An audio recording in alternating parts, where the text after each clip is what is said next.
our new entrants on the panel. But we've been discussing a very important conversation, content creation versus influencer marketing. I've had the privilege, and you have also had the privilege because you still stay tuned, to know a bit about the conversation. But it's time to expand further, and that is why I'm excited to introduce to you my next addition to the panel, and I'm going to start from my right.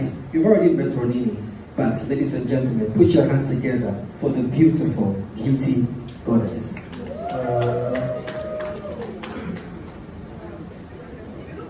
I know.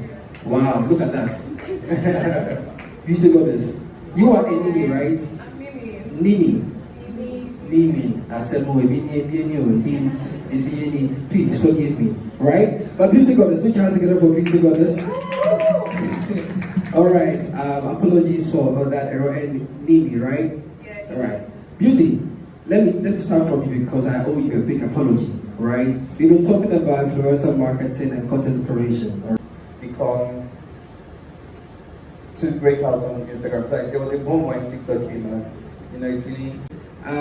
We talk about social media platforms, right? And he speaks about TikTok and Instagram and how it needs to be curated and all. Did you think about all of these things before you got into the business? No, I went into the business thinking, you know what, I like creating content, I like taking pictures, which is why my first breakout was Instagram, because Instagram then was more of a picture platform, right? Right. So my pictures were going from people who were just clicking, and yeah. So I didn't think about how long it would take or if you need to curate it or all of that. I was just doing my thing. And the thing with content creation is that when you're original and just being yourself, it's easier to just go viral for people to like you and connect with you, which is what is most important in what we're doing. But there's often this temptation that comes with looking at what your co-influencers are doing and trying to do the same thing, in as much as you want to stay original, but you're not really hitting your milestones. How do you maintain that, should I say, stability? Because you started off by just putting out pictures, just trying to look pretty cute, snap here, snap there, a few reels here and there, and then boom, right? But prior to that, I'm sure you had some temptations to, do something different. I think that's where management comes in for influencers. So you need to get a management that will just guide you, sort of like just brand you. That's where branding comes in as well. You need to figure out what you want for yourself. You can't be looking at what every other person is doing. You need to know what do I want, what's my end goal, what am I going to achieve. So when you know your end goal, it's easier to just evolve and rebrand from time to time as long as you're going to that goal. So even if you feel like, oh, my friends are doing this thing, you can look at it and say, well, how can I apply this to what I want to do? How does this benefit me in the long run? Because at the end of the day, what we want to get to is that end goal. We all have where we want to go to, and I'm sure it's different for everybody. What is yours? What your end goal? What is it? I want to be. You want to be famous and not broke. That's very clear. But for you, what's your end goal? Everybody wants to be rich. I want to be a global actress. Okay. Put your hands together for our incoming global actress. And I'm sure it's all of us one of your first movies. No, it's really. not. It's not. Okay, we'll get that backstage conversation. Don't worry about that. Inspiration, right? Has it always been like that for you? To become a video creator, or you should look? Let me tell you something, right? I thought I was a photographer. It didn't work for me, y'all. I was taking pictures for days, bro. It wasn't working, all right? I'm sure maybe by the time I put my camera down, that was when the boom came to the industry, right? But there's TikTok, there's Instagram. I'm still trying to figure out Snapchat because, bro, I don't know how you guys, we have time for Snapchat and that. But I see all sort of tools being used right now to create videos. And you have made a name for yourself as a video creator. Are you influencing products or you're just creating videos?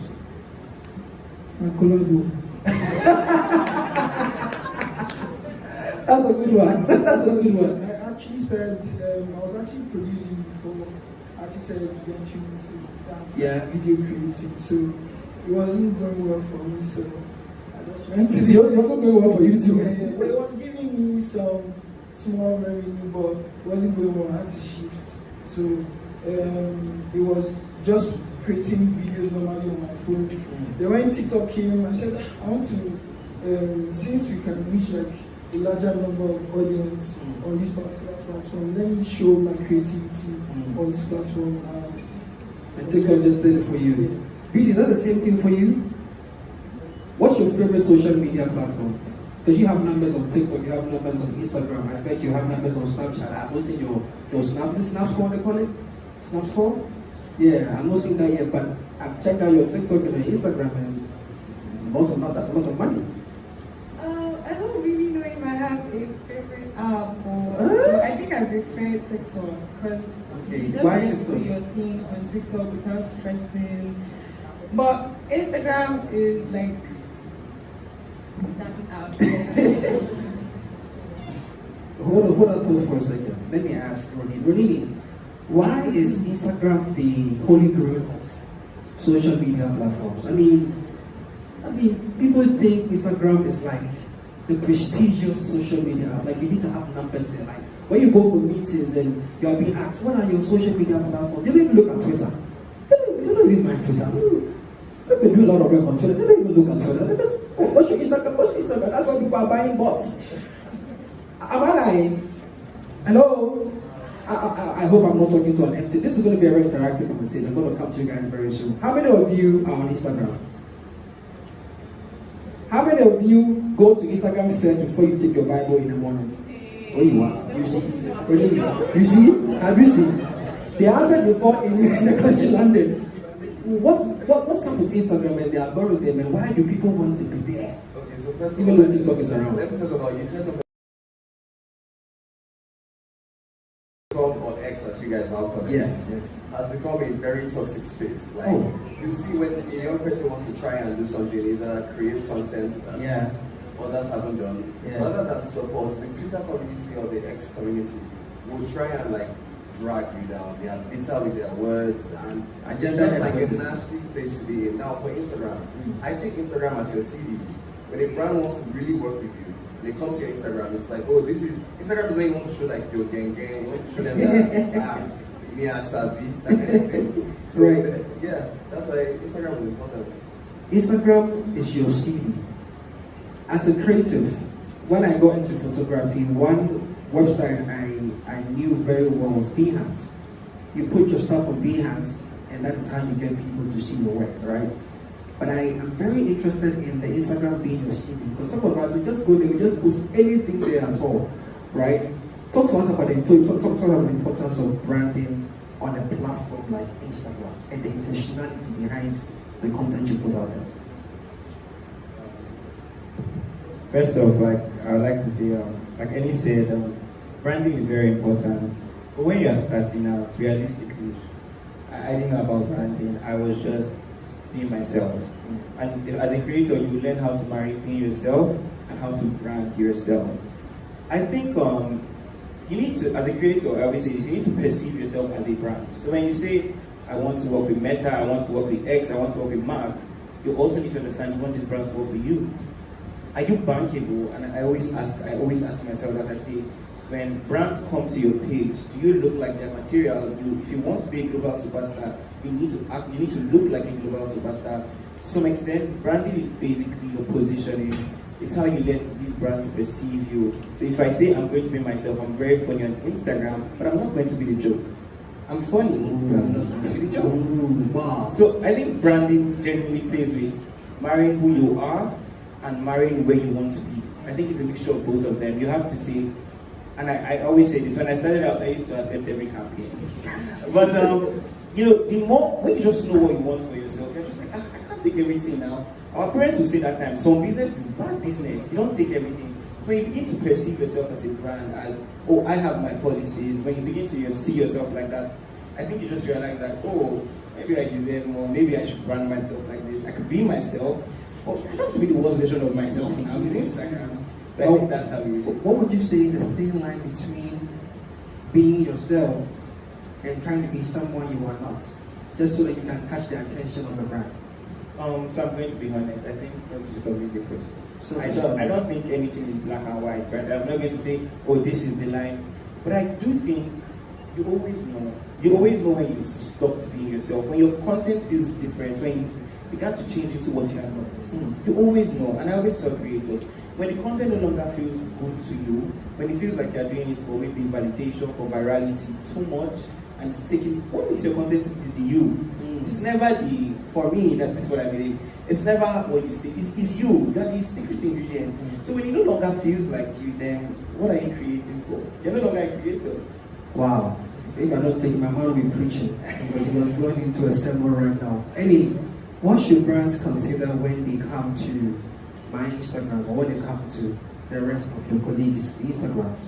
Are they looking for people who are natural in their content, like Tobe said, being yourself, or they're looking at just numbers? Because I noticed something very interesting, that brands often go for influencers or content creators who have the numbers, but do not really have engagement.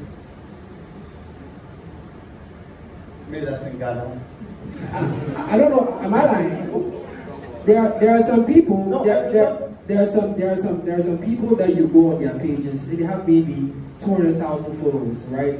But their pictures and their posts are making less than 200 likes, and they're able to get advertisement. That's what I was asking him. What's the difference between being yourself, i.e., not buying followers, growing your engagement, growing your followership naturally, and being able to attract a brand? But for you, I just want to reverse the role. For you as a brand, you're going to Eronini, you're going to Eni, you're going to Tobe, you're going to Goddess, you're going to Top.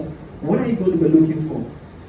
Wait, I also want to be sure of a certain question, because why I said maybe that's in Ghana is because, I'm trying to understand the influencer space in Ghana as well. And I think it's a little bit different. Okay. I know that a lot of people want to have large following in Ghana. So I know you have Sewa, the Nana McBrown, the Cookie, they are quite the following. I just want to also be sure that's the question. No, there's that. I mean, I feel like even with the influencer space, there are rankings, right? So you have your top rankings. I'm talking about the younger ones, right, who have a desire to be the next Enioluwa or next Sobe. I'm talking about those guys who are looking to step into the market, right? And you as a brand, you've noticed their work, right? When you are about to engage them, what are you looking for? Are you looking for the ability to create, to sell your product, or because they just have numbers? Right.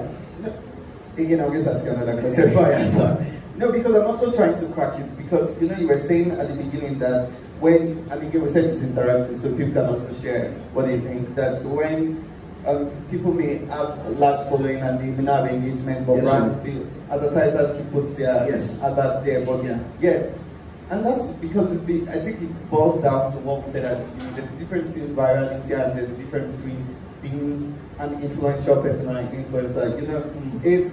It's the, again, when a brand wants to, and this is why what Nimiie said, you know your goal and you know where you want to be. If I say I want to remain a fashion influencer, I'm able to stay in my spot and say, oh, fashion influencing may not be the strongest way to have numbers, but how do I become the number one? How do I find ways to ensure that it gets numbers for me? So that every time a fashion brand needs someone, they go to me. And so, also because there's consistency, there's years of being in the game, and so even though you may not have engagement now, you build your brand over time. And so you look at maybe an actor who has been here for 20 years, you may not have the same social media numbers I would do, but a brand will go for them instead, because they've seen the longevity of their brand, they've seen them, they know what they would do and what they would not do, and so they would say, okay, I would go for this actor. Also, again, brands also have strategy when you're reaching out to people. There's the target audience, you're looking at what my product is in particular, and again, it boils down to the influencer and the content creator saying to themselves that when I'm creating content and I'm creating my strategy, I say to myself that, okay, these are the type of brands I want to reach me. So if I want this type of brand, these are the type of content I need to create. I cannot be creating only food videos and expect a skincare brand to reach out to me. Right. No, because I do not show how I put my skincare on. Because of time, in that same vein, how do you measure the return on investment? Brands come to you, they give you all sorts of things to, influence or promote and all that. I'm sure they will have their way of return on, but how do you measure your return on investment? My return on investment, someone who puts adverts on other Exactly, people. yes. I think my return on investment, and really the one time I've done it really is all of us, is also thinking about how many, I don't even look at clicks. Again, sometimes it's what you're trying to get out. Yeah. I want people to be talking about it. And so even if the person doesn't give me clicks, as long as when you're scrolling you see it becomes a conversation. So there's always the goal. Are you looking for conversation? Are you looking to reinforce your PR? Are you looking to, get a certain number of clicks? But even at the end of the day, to people measuring creators and saying, how many clicks did you get? And trying to, because people may not click, but the next time they see your brand, they remember that, oh, I made a video about it as well. Top of mind awareness. Okay, I'm going to open the floor. If the microphone is ready, we can have it being passed around. If you guys have any questions, contributions whatsoever to the conversation we had so far, please do go to pick the mic and ask our esteemed guests these questions. And whilst that is being done, I want to just do a roundtable Q&A. So, let's talk about mistakes you made starting this journey. I'm sure as you know, you still make some mistakes. And I'm going to take everybody's mistakes because I need to leave here empowered, right? I need to leave here with all the hacks. Alright, so please think about the mistakes. One mistake each. What was that mistake you wouldn't want to repeat? Or what was that mistake you learned from in your journey as a video creator? While the mic is going around for questions. Mistakes as a video creator, your journey as a video creator, or becoming a successful video creator, right? What was that mistake? Or give me one mistake out of the many mistakes that you learned in your journey as a video creator. I don't think I made any. Hey, God has been good. I can remember. But I don't think I actually don't think I made any. I can remember the one. There have been mistakes. It's just. It could be better. It could be personal or dealing with a brand. Okay. Dealing with a brand. Based off. I'm trying to remember. No, sometimes you're so successful, you can't remember one. Don't worry. You think about it, let me go to Goddess. Goddess, have you made some mistakes? Personally or dealing with a brand? Yeah, before I did not used to think about my content before shooting. I just set my camera and then shoot. But now I have to plan, I have to strategize, so that's basically the And has that made you a better influencer or a better... Wow. Yeah. Okay, we'll meet backstage and we'll talk more. Toby, mistakes 4 years in the game. I think for me, when I started out, I wasn't very consistent. Okay. I would only post like maybe twice a month, once a month. Whenever I'm feeling cute. But now I think I'm quite consistent. It's become a job for you now, right? Yes. So every... Maybe like 4 times a week. 4 times a week? Yeah. Wow. That's a level of discipline. Any mistakes?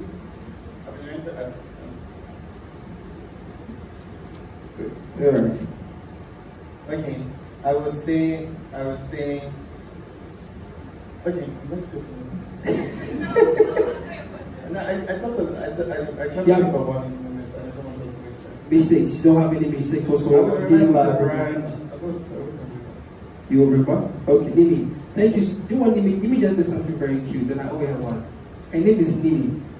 Nimiie. When I started out, when brands would want to work with me and maybe they would reach out to me personally instead of going to my manager, I had issues with that because I'm very friendly. So I would get friendly with them, and when it comes to it, they're like, oh, you're supposed to do this, you're supposed to do this, you're supposed to do that, and they don't even do what they are meant to do. Like, I get treated a certain way that is just not right. Because I've been friendly. So now I know, like, oh, when brands want to book me, you know what, talk to my manager. She's a nice person as well. She'll be nice to you, but we'll follow protocols. Everything is black and white. So if something happens, if I'm at fault, I'm at fault. If you're at fault, you're at fault. There's no dragging and all of that. That was the mistake I made earlier. Fair. And you said that was something you can relate to? Yes, that's something I can relate to. Is not really the friendliness. I would say that to ensure that you put your management in track, because everybody expects that you're a creator, you're popular, you're extremely nice, and you're nice. I think that's what makes people even love you. It's original authenticity that makes people love you. But at the end of the day, you need someone that can also be strict, because the business, you want to say, they'll say please, you say okay, just take it. But you need someone that can say no and the person won't feel bad that they're saying no because it's business between two of them. So I would say ensure that you involve your management in very important conversations. My friend. Yeah. So if you guys are booking yourselves, do you go through your managers? No. Really? Share your mistake. Alright, a mistake I made a lot was basically messing with my money. So in terms of contracts, I think as an influencer, as a content creator, you need a lawyer. You need someone that can interpret what those contracts say and what that brand is actually trying to put you inside. Shit. Because if you just read it as like, Tobe is a lawyer. Yeah. If I read a contract, I wouldn't probably get anything. Tobe didn't want to let us know that, but that's why. If I read a contract, Yeah. I'm only looking out for, okay, so how much do you want to pay me? That's what I'm looking at. Yeah. My lawyer is trying to see how long do you want to use my image, well, the image rights, things like that. So you need to get a lawyer. Now, if you can't afford a lawyer, you can, get a friend that can actually interpret it to their best. Yo, you can call Tobe. You can call Tobe. Don't call me, I charge in dollars. Please put your hands together for my panelists. If you enjoyed this session, thank you so much. Nimiie, Enioluwa, we struggle to say Enioluwa. So we often say Enioluwa. Is that okay? Or Any. Yeah. But the word is Enioluwa. Yes. Tobe, beautiful goddess, and of course, so many. Please put your hands together for them as they take their leave, guys. Thank you so much for coming. My name is Olele, salvador. I hope you guys enjoyed this session. We're going to make way for the next panel discussion. Okay, I'm being told we have something to do. Okay, so we have a presentation for y'all, and so we're going to look forward to that presentation. But whilst we wait for the presentation, I can use this time to take the questions. Okay, I see a lady there. So whoever is getting the presentation ready, please do well. Because my director keeps telling me I need to make way for the next panel. So we can take this question. Hi. Okay, so I'm being told that the presentation will happen right after your Q&A. So please tell us your name and who you want to direct your question to. All right. Hi, my name is Albertana Adaisai. Okay. I would like to direct my question to Enioluwa. All right. What role does audience trust play in influencer marketing versus content creation? How do you maintain trust when it comes to audience? I would say trust is built over time, and you want to be consistent at it. Also, you want to be able to know that you have an audience that should trust you. So you don't want to do things that would make them lose that trust. So be careful what you're posting, not trying to scam your audience. And if you know you do not use a brand, don't necessarily advertise it to your audience. It's that simple. Wow, okay, brilliant. Next question, I see a lady. Okay, there's one here. Whoever has the mic closer to them. Okay, your name and who you want to direct the question to. Hi, my name is Moderator, and I want to ask Enioluwa. Okay. So Eni, as big as you are now, I want to know if you still go after brands or the brands come to you. And then also, at what point in the life or a journey of an influencer do you need a manager? Right. I think for all of us, one thing is that you would record. One is that when you reach certain numbers, management companies will reach out to you. Okay. So what you would do is to sift through and say, okay, this one works for me and this doesn't work. Also, I want you to know that you will never correct. It would take time for you to get the right management because I just changed management. For the third time. So it's not the easiest thing. So but you would grow into it, and so you don't want to stress yourself as well. Also, it's not necessarily in terms of numbers. It could also be in terms of the work you've done, and you can't handle the work anymore. I forgot the first question. Okay, one more question. Or you want to add a follow-up? No, that was a question. Okay, well, it depends on the level of brands. If it's with the work I've done, brands obviously reach out to me. But if I'm trying to go for something specific, like the All of Us project, we want a brand on it, we probably pitch to the brand as well. So be never too big to pitch to brands. Be never too big to pitch a brand. Yeah. Never feel like I've arrived. Yeah. Wow. Okay, my boss wants to ask a question. Please give the mic to Colette. Okay. Thank you. Guys, this was very exciting and very enlightening as well. But this question is to Enioluwa, and everyone can answer. Okay. The movie All of Us was beautiful, or is beautiful, right? Were you intentional to get influencers and content creators on this project? Producer, this was it. That's a question that I'm trying. One, I would say that. Oh, why did everybody just want to go? Okay, no, it's just fine. One, I would say that we're friends first. Again, the idea that all of us was, and I know that a lot of people have seen comments like that on TikTok where you say, oh, it's just content creators, and so, like, actors create content every time, so why you stress that someone else is trying something new? And at the end of the day, nothing limits the expression of your talent and creativity, except from you. And so, we're a friend group first, which was the gang, and we all decided that we wanted to create something that would outlive us. And even as content creators, we're always looking for new ideas and you need to always refresh your audience as well and ensure that it's a new thing, they're excited about it. And so we, decided that we're going to create it together. And I think it worked perfectly well. Would it get better? I think it would get better. Was it really good? I think it was very, very excellently well done.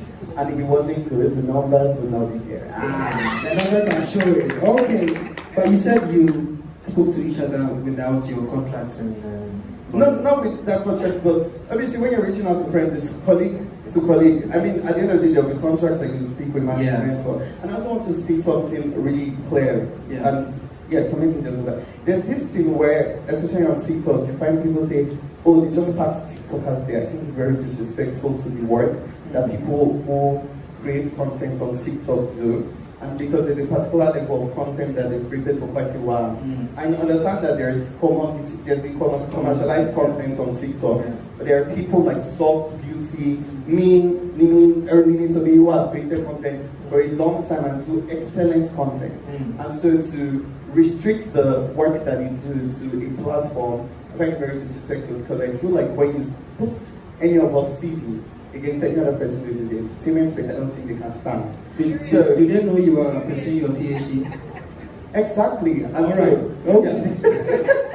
He's trying to tell that he's not a small man. Please put your hands together for him. And Esquire too is here, but he will be on TikTok and Instagram trying to play the fool. Excuse my language, but guys, thank you guys so much. You have no idea your contributions to the ecosystem, especially to the African ecosystem.